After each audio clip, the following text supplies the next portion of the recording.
কুরআনে কারিমে আল্লাহ রব্বুল আলামিন সূরা জুম্মা আয়াত নম্বর 3 উনি বলছেন, ও আখারিনা মিনহুম লাম্মা ইয়ালহাকু বিহিম, এবং তাদের মধ্য হতে অন্যান্যদের জন্য এই নবীকে পাঠানো হয়েছে।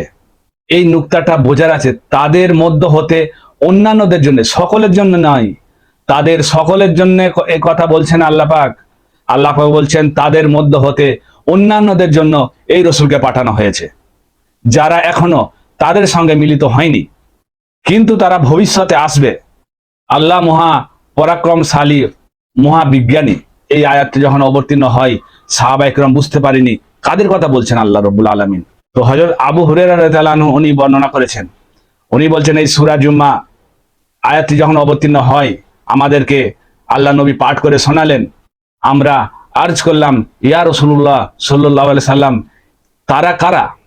দুবারা প্রশ্ন করলেন, উত্তর দিলেন না। তিনবার প্রশ্ন করার পর পাশেই বসেছিল সালমান ফারসি রাদিয়াল্লাহু আনহুম, ওনার গায়ে হাত দিয়ে বললেন, যদি ঈমান সুরাইয়া নক্ষত্রের উচ্চতা সমান থাকে, এর সম্প্রদায়ের লোকেরা ঈমানকে সেখান থেকে নিয়ে আসবে। আর সালমান ফারসি হচ্ছেন ইরানি, উনি আরবিয়ান নয়।